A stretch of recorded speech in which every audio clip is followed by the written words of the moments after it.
یہ اس دور کی بات ہے جب ہندوستان پر انگریزوں کی حکومت تھی۔ میں نیا نیا فوج میں بھرتی ہوا تھا۔ ہماری یونٹ کو ایک خصوصی تربیت کے لیے ایک جزیرے پر بھیجا جا رہا تھا۔ مجھے ایڈونچر کا بہت شوق تھا، اس لیے میں بھی اس گروپ میں شامل ہو گیا۔ ہمیں بحری جہاز کے ذریعے اس جزیرے تک پہنچایا گیا۔ یہ جزیرہ بحر ہند کے بیچوئے بیچ تھا۔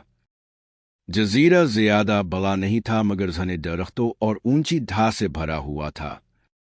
ایک طرف ایک پہاڑ تھا جس کے اطراف گھنی جھاڑیاں تھی۔ دیکھنے میں جزیرہ کافی ڈراؤنا لگ رہا تھا۔ ہمارے ساتھ ایک کیپٹن، ایک میجر اور 50 جوان تھے۔ ہم نے کشتی سے سامان اتارا اور جزیرے کے اندر جا کر ایک کھلی جگہ صاف کر کے کیمپ لگا لیا۔ سورج ڈوبتے ہی گہرا اندھیرا چھا گیا اور جنگلی جانوروں کی آوازیں سنائی دینے لگے۔ کیپٹن نے سب کو کہا، کھانا کھا کر آرام کر لو، صبح سے تربیت شروع کریں گے۔ سب جوان کھانے سے فارغ ہے کر اپنے اپنے کیمپ میں سو گئے۔ 2 آدمیوں کی پہرے پر ڈیوٹی لگائی گئی۔ آدھی رات کو پہلا پیر ختم ہوا تو ایک سپاہی نے دوسرے کو جگایا اور رائفل تھما دی۔ کچھ دیر بعد دوسرے سپاہی کو پیشاب کی حاجت ہوئی۔ وہ جالیوں کی طرف گیا، اچانک اسے سرسر الف ہت کی آواز آئی۔ اس نے ٹارچ جلائی لیکن کچھ نظر نہ آیا۔ وہ فارغ ہے کر جیسے ہی پلٹا، پیچھے سے کسی نے اسے زور سے دبوچ لیا۔ اس کی آواز گلے میں ہی دب گئی اور پھر مکمل خاموشی چھا گئی۔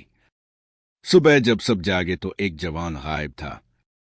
کیپٹن نے سب کو اکٹھا کیا اور کہا، ہو سکتا ہے وہ ڈر کے مارے بھاگ گیا ہو، لیکن ہمیں پھر بھی تلاش کرنی ہوگی۔ پورا دن مختلف مشقیں ہوئی لیکن شام تک وہ سپاہی نہ ملا۔ رات کو دوبارہ 2 جوان پہرے پر کھڑے ہوئے۔ کچھ وقت بعد جالیوں میں حرکت ہوئی۔ ایک سپاہی آگے بڑھا لیکن اچانک جالیوں سے ایک سایہ نکلا اور اس نے جوان کی گردن توڑ ڈالی۔ دوسرا سپاہی بھاگ کر آیا تو اس نے ایک ہولناک منظر دیکھا۔ وہ مخلوق انسان جیسا تھی لیکن اس کا سرویچ کی طرح بڑا، لمبی ناک، بڑے کان اور آنکھیں دہکتے انگاروں کی طرح سرخ تھیں۔ قد لمبا اور کمر کے پیچھے ایک دم بھی تھی۔ وہ غول جیسے پنجوں سے جوان پر ٹوٹ پڑی اور اس کا سر دھڑ سے جدا کر دیا۔ پھر لاش اٹھا کر جنگل میں غائب ہو گئی۔ صبح پھر 2 جوان لاپتہ تھے۔ کیپٹن نے سب کو جمع کر کے کہا، یہ جزیرہ خالی نہیں ہے، یہاں ضرور کچھ ہے۔ 4 ٹیمیں بنا کر مختلف سمتوں میں تلاش شروع کی گئی۔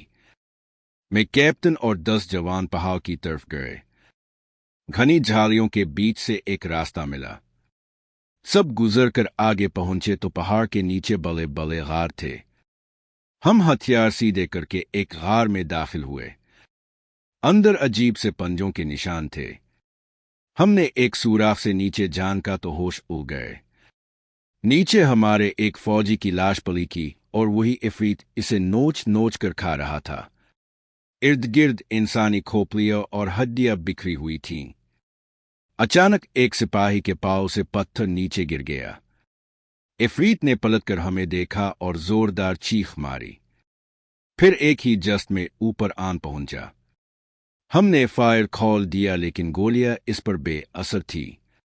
وہ جوانوں پر ٹوٹ پڑا، 2 کو دیوار سے دے مارا، ایک کا گلا نوچ ڈالا۔ کیپٹن نے فوراً گرنیڈ نکال کر پھینکا۔ زوردار دھماکے سے غار لرز گیا مگر عفریت زندہ رہا۔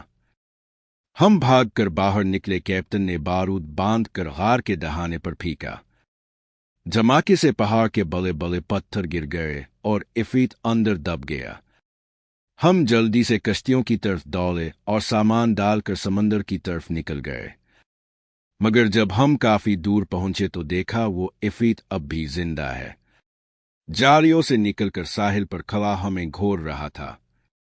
ہم بچ نکلے لیکن وہ کون تھا، کہاں سے آیا تھا، یہ راز اس جزیرے پر ہی رہ گیا۔